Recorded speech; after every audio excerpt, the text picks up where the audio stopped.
Hello, and welcome to Crocheting with the Classics. Today, we're going to be reading Edgar Allan Poe's The Raven.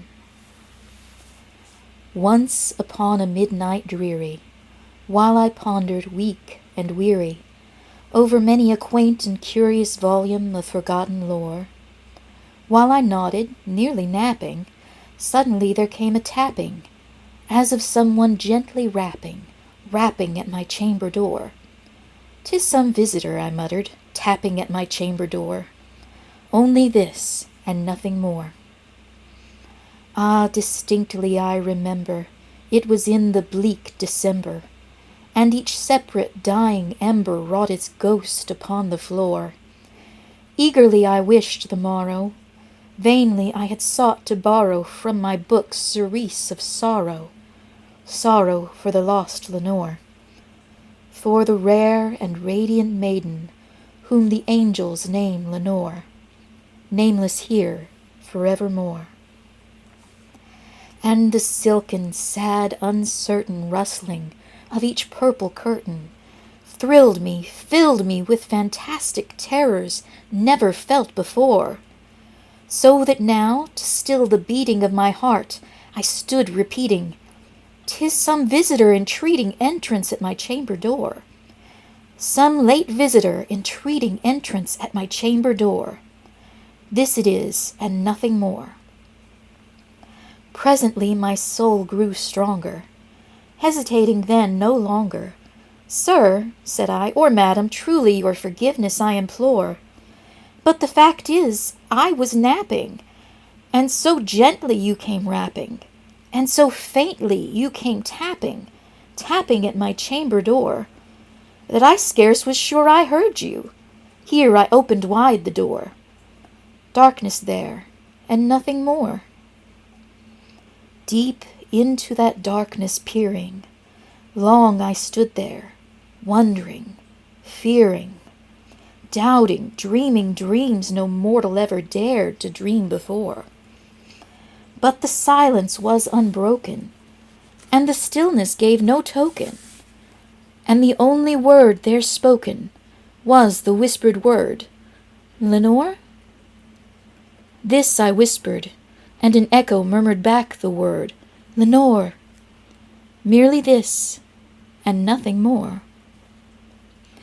Back into the chamber turning, all my soul within me burning, soon again I heard a tapping, something louder than before. "Surely," said I, "surely that is something at my window lattice. Let me see then what thereat is, and this mystery explore. Let my heart be still a moment, and this mystery explore. 'Tis the wind and nothing more." Open here I flung the shutter, when with many a flirt and flutter, in there stepped a stately raven of the saintly days of yore. Not the least obseisance made he, nor a minute stopped or stayed he, but with mien of lord or lady, perched above my chamber door, perched upon a bust of Pallas just above my chamber door, perched and sat, and nothing more. Then this ebony bird, beguiling my sad fancy into smiling, by the grave and stern decorum of the countenance it wore. "Though thy crest be shorn and shaven, thou," I said, "art sure no craven, ghastly grim and ancient raven, wandering from the nightly shore. Tell me what thy lordly name is on the night's Plutonian shore." Quoth the raven, "Nevermore." Much I marvelled this ungainly fowl to hear discourse so plainly, though its answer little meaning, little relevancy bore. For we cannot help agreeing that no living human being ever yet was blessed with seeing bird above his chamber door, bird or beast upon the sculpted bust above his chamber door, with such a name as Nevermore. But the raven, sitting lonely on that placid bust, spoke only that one word, as if his soul in that one word he did outpour. Nothing farther than he uttered, not a feather then he fluttered, till I scarcely more than muttered, "Other friends have flown before. On the morrow he will leave me, as my hopes have flown before." Then the bird said, "Nevermore." Startled at the stillness broken by reply so aptly spoken, "Doubtless," said I, "what it utters is its only stock and store, caught from some unhappy master, whom unmerciful disaster followed fast and followed faster, till his songs one burden bore, till the dirges of his hope that melancholy burden bore, of never, nevermore."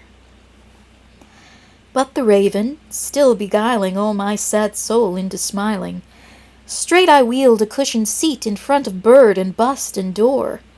Then, upon the velvet sinking, I betook myself to linking fancy unto fancy, thinking what this ominous bird of yore, what this grim, ungainly, ghastly, gaunt, and ominous bird of yore meant in croaking "Nevermore." This I sat engaged in guessing, but no syllable expressing, to the fowl whose fiery eyes now burned into my bosom's core. This and more I sat divining, with my head at ease reclining on the cushion's velvet lining that the lamplight gloated o'er. But whose velvet violet lining, with the lamplight gloating o'er, she shall press, nevermore. Then methought the air grew denser, perfumed from an unseen censer, swung by seraphim whose footfalls tinkled on the tufted floor. "Wretch," I cried, "thy God hath lent thee, by these angels he hath sent thee, respite, respite and nepenthe from the memories of Lenore.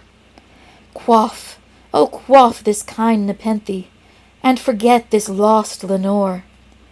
Quoth the raven, "Nevermore." "Prophet," I said, "thing of evil, prophet still if bird or devil, whether tempter sent or whether tempest tossed thee here ashore, desolate, yet all undaunted, on this desert land enchanted, on this home by horror haunted, tell me truly, I implore, is there balm in Gilead? Tell me, I implore." Quoth the raven, "Nevermore." "Prophet," I said, "thing of evil, prophet still if bird or devil, by that heaven that bends above us, by that God we both adore, tell this soul with sorrow laden if, within the distant Aidenn, it shall clasp a sainted maiden, whom the angels name Lenore, clasp a rare and radiant maiden, whom the angels name Lenore." Quoth the raven, "Nevermore." "Be that word our sign of parting, bird or fiend," I shrieked up starting, "get thee back into the tempest, and the night's Plutonian shore. Leave no black plume as a token of the lie thy soul hath spoken. Leave my loneliness unbroken, quit the bust above my door. Take thy beak from out my heart, and take thy form from off my door." Quoth the raven, "Nevermore."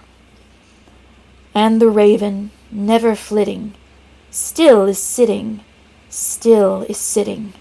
on the pallid bust of Pallas, just above my chamber door, and his eyes have all the seeming of a demon's that is dreaming, and the lamplight o'er him streaming throws his shadow on the floor, and my soul from out that shadow that lies floating on the floor shall be lifted nevermore. I hope you all enjoyed that, and thank you for being with me today. Have a lovely afternoon.